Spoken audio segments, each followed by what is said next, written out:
Salut les lectrices et les lecteurs! J'espère que vous allez bien et que vous avez passé une bonne semaine. Comme vous le voyez, je suis dans un cadre un petit peu spécial parce que je ne suis pas chez moi, je suis en vacances dans ma famille en France. Le voyage a été long, mais je suis arrivée à bon port. Et donc voilà, le cadre est un petit peu différent. Je suis quand même devant une bibliothèque, mais c'est pas la mienne. Et je vous rassure, le cadre est droit, c'est la bibliothèque qui a les trucs pas droits derrière. Alors aujourd'hui, on va parler de 2 livres que j'ai lus et terminés cette semaine. Et à la fin de la vidéo, je vais vous présenter un premier élément de la couverture, et pas des moindres, parce que ce sont les personnages. Mon illustratrice a terminé les personnages de la couverture, et donc j'avais envie de vous les présenter parce que seraient les grands-mères dans l'espace sans les grands-mères? Ça serait pas grand-chose en fait. Donc restez pour les personnes intéressées jusqu'à la fin, je vous montrerai tout ça. Côté lecture, vous allez voir, j'ai fait 2 lectures complètement différentes, avec un avis assez moyen, voire pas terrible, sur un des deux, et un autre un petit peu plus mitigé, mais quand même intéressant. Donc on y va tout de suite, et on commence avec un roman de Stephen King, un grand classique de cet auteur. J'ai lu ça, sachant que la version que j'ai, elle est en 3 tomes aux éditions J'ai lu, mais originellement, le roman a été publié en 2 tomes, il me semble, et ce roman a été publié pour la première fois en 1986 en VO et en VF 2 ans plus tard en 1988. Donc moi, le livre que j'ai terminé la semaine dernière, c'est le tome 3 de ma version, mais ce que je vais faire, c'est comme je ne vous ai pas parlé encore du tout de ça sur la chaîne, je vais vous faire mon avis sur le roman dans son ensemble. Alors, de quoi parle ça? Je pense que c'est très connu, mais je vous refais quand même un petit résumé. Dans ça, on suit un groupe de personnes qui sont aujourd'hui, au moment de l'histoire, adultes et qui reviennent dans leur ville d'enfance, Derry, pour essayer de combattre ça, ou aussi nommé Gripsou le clown, celui qui vous aura fait faire pour certaines et certains des cauchemars quand vous étiez jeune. Et donc dans ce roman, on va suivre 2 temporalités, le présent, dans les années 80, il me semble. On va suivre donc ce groupe de personnes très variées, mais essentiellement quand même composé d'hommes et d'une femme. Ils vont revenir à Derry pour essayer de vaincre ça. Et dans le passé, on est en 57-58, toujours avec ce même groupe, bien nommé le Club des Ratés, parce que c'est un peu les enfants que personne ne comprend, ils sont un petit peu harcelés par un certain groupe d'autres personnes. Et donc, dans cette temporalité passée, on va suivre un petit peu leur rencontre et comment ensuite ils ont fait face à ça pour la première fois. Et donc voilà, on va vraiment varier, on va vraiment alterner entre ces 2 temporalités. Et parfois, ça se répondait vraiment, c'était assez intéressant sur la forme. Le King, il passait, en gros, il était dans le passé, il coupait une phrase au milieu, et hop, elle était à nouveau dans le présent, et la suite de la phrase était dans le présent. Et c'était assez original, j'ai bien aimé. Alors avec ce roman, on est dans le roman d'horreur assez classique de Stephen King, même si je trouve que l'aspect social est très fort, avec quand même des thématiques fortes qui sont abordées comme l'enfance, un petit peu le rite initiatique du passage de l'enfance à l'âge adulte. L'amitié est un thème très fort de ce roman. Il y a aussi le harcèlement, il y a aussi les femmes battues ou les problèmes intrafamiliaux en général. Donc voilà, c'est un roman qui certes est un roman d'horreur avec ce personnage très effrayant de ça, mais aussi avec des thématiques fortes et chères à King. Et finalement, moi, c'est ce que j'ai préféré dans ce roman, c'est tout ce qui tourne autour finalement de la lutte contre ça, qui m'a le plus intéressée, et notamment cette amitié dans le club des ratés. Je les ai trouvés géniaux, surtout quand ils sont enfants, ils ont un côté vraiment très attachant, avec vraiment un petit peu des gimmicks de l'enfance, et c'était vraiment très chouette. Sur mon avis global sur le roman, en fait, pour moi, il y a eu plusieurs phases dans le roman. On est au début vraiment dans la rencontre de ces personnages, de leur place dans la ville, de leur place auprès des autres enfants quand on est dans le passé, ou alors quand on est dans le présent, de comment ils sont devenus adultes, comment ils se retrouvent, etc. et leurs problèmes de vie d'adultes. Cette partie-là, j'ai beaucoup aimé parce que c'est vraiment la rencontre avec les personnages, mais il y avait quand même quelques petites longueurs, notamment je trouve quand on est dans leur vie adulte et qu'on commence à les rencontrer quand ils sont enfants. Mais en fait, moi j'avais envie de tout le temps être avec eux quand ils sont enfants parce que c'est là que je trouvais le roman le plus intéressant. Et ensuite, on a vraiment une phase qui est très centrée sur ça et la lutte du coup contre Gripsou le clown. Et là, ça m'a un petit peu moins intéressée. J'ai trouvé qu'on était vraiment dans des mécaniques d'horreur pure et c'était un petit peu moins intéressant. Donc voilà, là aussi c'est très personnel. Si vous aimez un petit peu tout ce qui est horrifique, cette partie-là, elle va plus vous plaire. Mais moi, j'ai vraiment préféré une grosse première moitié où on est plus avec eux, avec les personnages et où on a des rencontres avec ça, mais de manière plus ponctuelle. Voilà, on est un petit peu dans la découverte de comment ça intervient dans leur vie, etc. Et on les voit échafauder des plans, etc. J'ai trouvé cette partie-là beaucoup plus intéressante, avec quand même des mécaniques horrifiques, mais un petit peu moins marquées sur la première partie, alors, là où elle est beaucoup plus prégnante dans la deuxième. Au global, c'est donc un roman que j'ai bien aimé. Par contre, je pense que si vous avez lu ça, vous avez tous eu cette... Bon, peut-être pas toutes et tous, mais pour beaucoup, il y a une scène à la fin de ça qui est très choquante. Je sais que Rick Trip Perrine en avait parlé quand elle avait parlé de ça, et j'avais hâte de lire ce livre pour me dire mais de quelle scène elle parle en fait. Et quand je suis arrivée à la scène, je l'ai identifiée tout de suite et je rejoins son avis. C'était chelou, c'était hyper chelou. Voilà, il y a une scène, elle est incompréhensible. Ok, elle est vaguement expliquée, elle a vaguement un sens dans toute la logique de Gripsou, etc. Mais c'était quand même hyper chelou, hyper malaisant, très malaisant comme scène. Et c'est dommage parce que c'est sur la fin, donc on reste un petit peu sur une note à la fin. Alors que voilà, tout le reste, oui, il y a aussi des scènes parfois malaisantes, mais pas autant que cette scène en particulier qui est vers la fin. Voilà, ça m'a marqué. Et j'ai pas trop compris l'intérêt en fait de cette scène. C'était vraiment, vraiment bizarre. Mais bon, ça n'empêche pas que au final, j'ai quand même eu plaisir à découvrir ce classique de Stephen King. Et j'ai maintenant très hâte de découvrir les adaptations. Alors le problème, c'est qu'il y a eu beaucoup d'adaptations de ce livre en particulier. Et je sais pas vers lequel aller pour commencer. Je pense que j'aimerais bien en voir peut-être une ou deux adaptations pour comprendre un petit peu comment du coup ça a été adapté.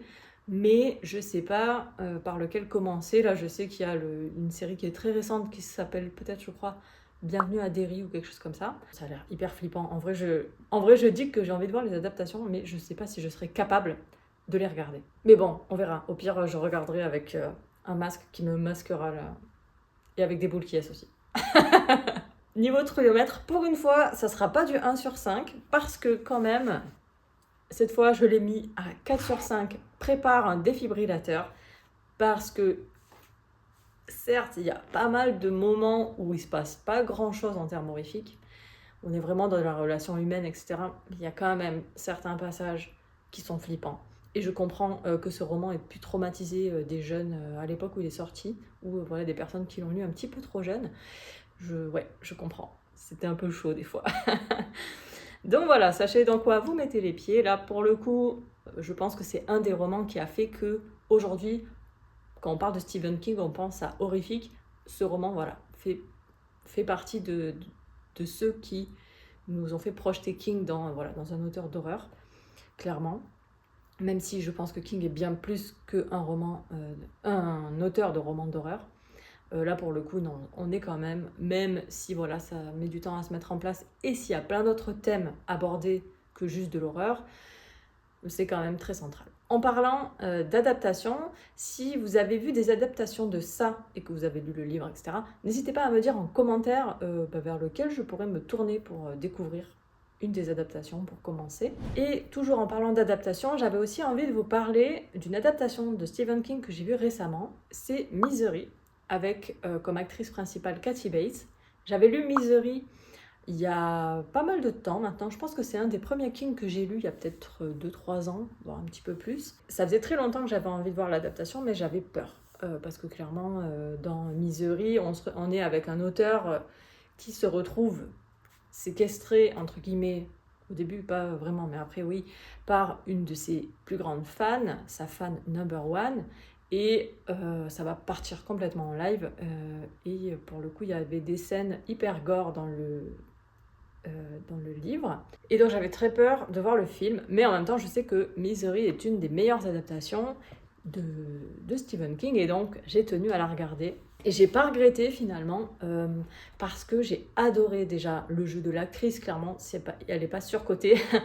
Tous les retours que j'en ai entendus, ils sont juste bien fondés.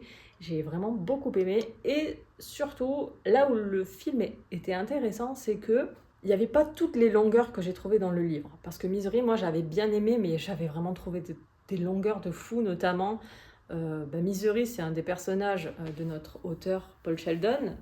Et en fait, il y avait plein de passages où on lisait le livre qu'il était en train d'écrire, avec Misery Chastain dedans. Et j'avais trouvé ces parties-là hyper longues et j'en voyais vraiment pas l'intérêt. Et puis le style d'écriture était particulier parce que là, on est avec Paul Sheldon qui est donc dans un lit sous médicaments. Et clairement, c'était parfois dur à suivre parce que il est un petit peu drogué par les médicaments que Annie Wilkes, donc celle qui la séquestre, lui donne. Et voilà, parfois c'était assez dur à suivre. Donc voilà. Et donc en fait, je trouve que toutes ces choses qui étaient un petit peu lourdes à lire, en film, ça passait mieux. Je trouve que les deux acteurs jouaient très bien leur rôle, donc ça venait vraiment montrer ce qu'on avait besoin de voir, mais sans avoir toutes les lourdeurs du livre. Et en plus, ils ont été assez soft. Alors je dis assez soft, sur les scènes gore, je dis assez soft parce qu'en fait il y a vraiment une scène hyper marquante où j'ai fermé les yeux, donc moi je ne l'ai pas vue. John, lui, il l'a bien vu. J'ai eu la présence d'esprit de fermer les yeux juste avant parce que je savais ce qui allait se passer. Mais donc en fait ça va, c'était soft et voilà, le côté un petit peu oppressant et tout, oui, il est présent sur le film, mais le côté gore pur n'était pas aussi poussé que dans le livre. Et donc, c'est aussi pour ça que j'ai trouvé que c'était une bonne adaptation. Donc voilà, je suis super contente d'avoir vu l'adaptation de Misery. Ça me donne envie de continuer de découvrir les adaptations des livres que j'ai déjà lus. Même si, voilà, je sais que par exemple, pour ça va être vraiment compliqué. Parce que moi, je suis une flippette et lire un livre d'horreur et voir un film d'horreur, c'est quand même pas pareil, je trouve, pour moi en tout cas. Donc voilà, affaire à suivre pour les adaptations de King. Dites-moi si ça vous intéresse comme ça, que je vous parle un petit peu des adaptations que j'ai vues. Alors c'est spécialement pour King parce que c'est celle qui m'intrigue le plus en fait. C'est celle où il y a eu beaucoup de critiques, de souvent que les adaptations sont moins bien que les livres, etc. Et donc voilà, moi c'est celle qui m'intrigue le plus parce qu'en vrai, après je vois quand même pas mal d'adaptations d'autres livres que j'ai lus et c'est vrai que je vous en parle pas forcément. Donc voilà, dites-moi si ça vous intéresse que je continue de vous parler de temps à autre d'adaptations que j'ai vues de films ou de livres de Stephen King ou d'autres auteuristes. Dites-moi tout ça en commentaire. Et maintenant, on peut passer à la deuxième lecture que j'ai faite cette semaine. C'est un livre que j'ai écouté en audio et c'est La libraire de la place aux herbes d'Éric de Kermel.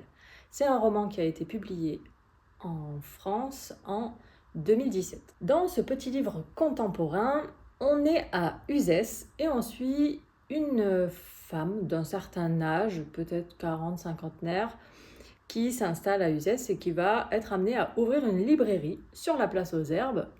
C'est bon, le titre, vous l'avez, La libraire de la place aux herbes.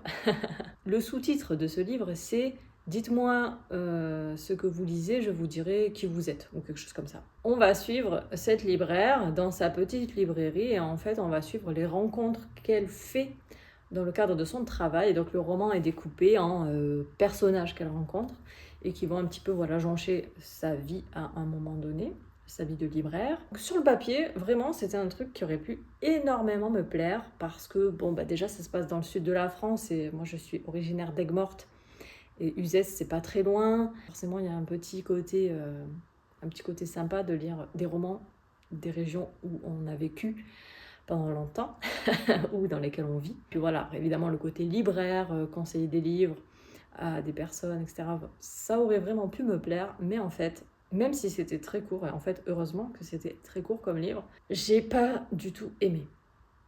Alors déjà, ce que j'ai pas aimé, c'est le style, la narration. Elle était trop... Il y avait trop de distance, je trouve, avec la manière de raconter. La manière dont c'était raconté, ça me mettait de la distance. C'était un peu comme si on me racontait une histoire d'une histoire. Je sais pas trop comment vous dire ça, mais je sais pas. Ça a pas trop marché avec moi. La vérité, c'est aussi ce qui a vraiment pas marché avec moi, c'est le fond et la manière de la narratrice de nous parler et de de s'immiscer dans la vie des gens, d'avoir plein de jugements sur certaines choses. Et en fait, des fois, c'était vraiment, je me suis sentie parfois concernée et parfois donc jugée en fait par les points de vue de la narratrice. C'était très désagréable.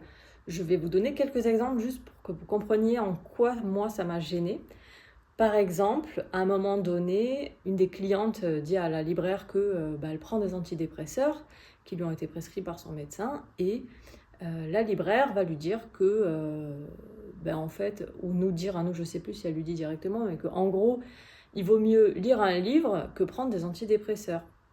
Et en fait, désolée, mais pour moi, c'est pas du tout comparable déjà, et c'est certainement pas un jugement à avoir, parce que pour moi, ça c'est un petit peu juger les personnes qui prennent des antidépresseurs, qui ont certainement de très bonnes raisons d'en prendre, et qui parfois, en fait, ça les aide à s'en sortir. Et que si, bon, oui. Après, évidemment, il peut toujours y avoir des dérives, etc. Ok, mais dans ce cas, il faut le préciser. Et là, c'était pas précisé, c'était un cas général. En gros, il vaut mieux lire un livre qui nous correspond, qui va nous faire voir la vie différemment, plutôt que prendre des antidépresseurs. Non, désolé, pour moi, c'est pas quelque chose qu'on peut dire. C'est pas quelque chose avec lequel je suis d'accord. Et c'est quelque chose qui m'a dérangé que ça soit présenté. En fait, c'est vraiment la manière dont ça a été présenté qui m'a dérangé. Il y a aussi, à un moment donné, clairement une critique des livres numériques. En gros, les livres papier, c'est mieux. Mais là, voilà, pareil, la manière dont c'était dit, je me suis dit, en fait, ce que je lis, c'est de la merde. C'est un peu ça, quoi. Donc, ça aussi, ça m'a dérangée. Il y a aussi, à un moment donné, donc cette libraire qui ouvre sa librairie à Uzès, elle vient d'arriver à Uzès, elle n'est pas du tout originaire de la région. Et elle dit, en gros, oui, moi, en tant que nouvelle arrivante, j'aime plus le coin que les personnes qui y vivent et qui, en gros, se lassent de l'endroit où ils vivent et du coup, ils en ont rien à foutre. Désolée, je parle mal, mais parce qu'en fait, ça m'a un petit peu énervée. Et donc voilà, en gros, elle dit ça, et je suis pas d'accord non plus, en fait. On peut pas faire des généralités comme ça. Moi, je connais des personnes qui ont toujours vécu au même endroit depuis 50, 60 ans, et ils aiment leur ville, leur village, comme au premier jour, et au contraire, ils aiment aussi défendre ce territoire-là, et le protéger, le préserver. Moi, ça m'a dérangé que ça soit présenté comme ça à ce moment-là. Et puis, il y a aussi... après, j'arrête. Après, je vous laisserai découvrir par vous-même le livre. À un moment donné où, en gros, voilà, il y a une... Et c'est vraiment hypocrite de dire ça quelque part, mais il y a une critique de certains livres de développement personnel, et il cite deux auteurs en particulier, Laurent Gounel et Paulo Coelho. En gros, il dit, mais plutôt que lire Gounel et Coelho, lisez plutôt tel autre bouquin à la place, parce que ces trucs-là de développement personnel, c'est un peu nul, tu vois. Et donc, moi, ça m'a dérangée. Alors, j'ai aucune affinité avec Laurent Gounel et Paulo Coelho, mais j'ai envie de dire, peu importe mes affinités à moi, mais en fait, il y a des gens à qui ça peut plaire, ces livres, et genre, mais c'est ok. Il n'y a pas de jugement à avoir sur ce que lisent les autres lectrices. Si eux, ça leur parle plus et que ça a fait plus écho qu'un autre bouquin, let's go, quoi. Continuez de lire ces auteurs-là. Et voilà, en fait, c'est plein de petites choses comme ça, vraiment que j'ai trouvé dans le jugement, qui m'ont dérangée, vraiment. Et c'est dommage parce qu'il y a quand même des trucs sympas dedans, des trucs un petit peu... des jolies phrases, il y a des beaux personnages, Alors pas la libraire, parce que du coup la libraire c'est la narratrice, et clairement c'est elle qui est pleine de jugements, donc elle m'a gonflé. Mais voilà, les autres personnages qu'elle rencontre, il y a des trucs sympas, on découvre aussi Uzès, la région, un petit peu l'histoire, il y a des trucs un petit peu cocasses, etc. Mais moi vraiment j'ai été gâchée par ce côté très dans le jugement de plein de choses qui me touchent, ou pas d'ailleurs, ça n'a pas besoin que ça me touche pour m'énerver. C'était très bof. Heureusement, c'était court, donc je suis allée jusqu'au bout. Et puis, j'avais toujours un petit peu l'envie quand même de découvrir quel va être le prochain personnage qu'on va rencontrer. Et donc, sur quoi on va avoir de nouveaux jugements. mais voilà, donc en gros, c'était très, très bof pour moi. Voilà, après, je ne juge pas, bien évidemment. Si vous l'avez aimé, tant mieux. Si ça a pu vous parler, tant mieux.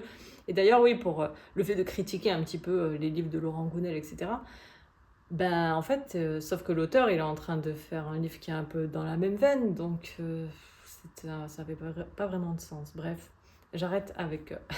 je vais m'arrêter là, je pense, sur ce livre. Vous avez compris l'idée. Et côté Trouillomètre, c'est du 1 sur 5, même pas peur. C'est un livre ouais, contemporain, presque feel good finalement, sur sa manière d'aborder les choses. Alors, c'est pas humoristique par contre, hein, ouais, c'est plus ouais, du feel good tranquille. Voilà. Et voilà, c'en est fini pour mes lectures de la semaine. Mais si vous voulez rester pour que je vous présente mes petites grand-mères dans l'espace, eh ben restez encore un petit peu. Je vais vous montrer cet élément de couverture en avant-première. Et donc, je vais vous les mettre par ici. Je vous présente mes grand-mères dans l'espace. Alors oui, elles sont de dos parce que vous découvrirez dans la couverture pourquoi elles regardent quelque chose. Et vous saurez bientôt qu'est-ce qu'elles regardent. Ces grand-mères, elles s'appellent Paulette, Rita et Bertie. Paulette, c'est un petit peu la grand-mère coquette, toujours bien mise, dont le sac à main est toujours rempli à ras-bord. C'est un petit peu le cliché de la meuf avec son sac à main rempli à ras-bord, mais je connais vraiment une vraie personne qui est comme ça, c'est ma grand-mère, et c'est un petit peu elle qui a inspiré Paulette, je vous cache pas, sur certains éléments uniquement, hein, c'est une inspiration libre, mais voilà, Paulette, c'est le personnage qui est un petit peu tête en l'air, un petit peu bordélique, et c'est assez paradoxal parce que du coup elle a ce côté où elle est toujours pomponnée, etc. Mais alors, sa cabine dans la charrette, c'est toujours un bordel monstre, il y en a partout, parce que Paulette, elle a du mal à partir avec juste un petit sac en voyage, et donc, même si sa cabine elle est toute petite, eh ben, elle a quand même pris plein d'affaires. Ce qui agace prodigieusement Bertie, c'est un petit peu grâce à elle que elles sont parties en voyage dans l'espace, parce que Bertie, même si elle ressemble visiblement à une humaine de 80 ans, et ben en fait, c'est une alien.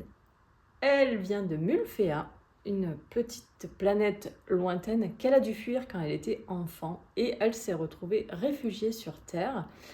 Par chance, elle a certains pouvoirs qui lui permettent de se métamorphoser, on va dire, et elle peut prendre apparence humaine, et en fait, dès toute petite, elle a rencontré les deux autres, Rita et Paulette, à l'école. Elles sont devenues très copines, elles ont passé toute leur vie ensemble, et aujourd'hui, Bertie, en fait, il est l'heure pour elle d'aller aider ses compatriotes à sauver leur planète. Et c'est pour ça que, qu'elles sont parties en voyage. Mais Bertie, en termes de caractère, c'est quand même du costaud. Elle a un caractère de cochon, ce qui l'empêche pas d'aimer profondément ses deux meilleures amies. Mais voilà, quand elle a quelque chose à dire, elle le dit. Quand quelque chose lui plaît pas, elle le dit. Et quand Paulette parle trop, elle le dit aussi, et elle n'hésite pas à lui couper la parole. Mais elle a quand même des bons côtés, au-delà d'aimer ses amis avec beaucoup d'ardeur. C'est aussi une artiste, elle aime bien faire de la décoration. D'ailleurs, c'est elle qui a décoré la petite cuisine de la charrette. Et elle adore faire du tricot. D'ailleurs, le pull que vous voyez, elle l'a tricoté elle-même, le pull qu'elle porte sur la couverture. Et elle, donc, elle est restée à la campagne quand elle a vécu sur Terre, donc elle est très attachée à la nature. Elle avait des chèvres quand elle était sur Terre, et ces chèvres qu'elle adore. De premier abord, elle est un petit peu pas facile, mais en vrai, elle a un cœur d'or. Et c'est un personnage que j'ai adoré écrire, je vous cache pas. Elle est très complexe, et c'était très chouette de faire sa rencontre finalement au travers ces pages. Et ensuite, quand on a un vaisseau spatial, on a besoin de quelqu'un pour le conduire, et ça, c'est le rôle de Rita. Rita, elle est d'origine italienne. Rita, c'est une ancienne pilote de chasse. En fait, son plus grand rêve, c'était d'être astronaute, mais pour une femme, à cette époque-là, dans les années 50, 60, c'était quand même très compliqué, et donc, à la place, elle s'est tournée vers piloter des avions de chasse. Sauf qu'elle a eu une vie pas facile, qui fait que ça n'a pas vraiment bien tourné, mais elle garde une passion pour piloter des trucs, et là c'est donc elle qui se retrouve à piloter la charrette. Et Rita, du coup, même si elle est italienne, en fait c'est la plus discrète des trois. Elle est toute timide, elle est très douce, et souvent c'est elle qui fait un petit peu le lien entre Bertie et Paulette, qui sont souvent à se prendre le nez. Et voilà, elle est là pour un petit peu tempérer les ardeurs de tout le monde, garder la tête froide. Et quand on conduit un vaisseau spatial à 79 ans, c'est quand même important. Et du coup, voilà, j'espère que ces trois grand-mères vous plairont autant que moi j'ai eu à les écrire. Vraiment, c'est des personnages que j'ai adoré dessiner dans ma tête. et vous en faire le portrait au fil des pages. J'espère que vous aurez autant d'affinité avec elle que moi j'en ai. et qu'elle vous fera un petit peu rire, parce que quand même, c'est un sacré trio.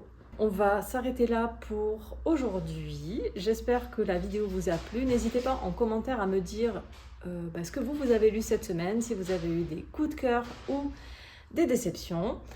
Et je vous dis à la semaine prochaine. À très bientôt. Ciao!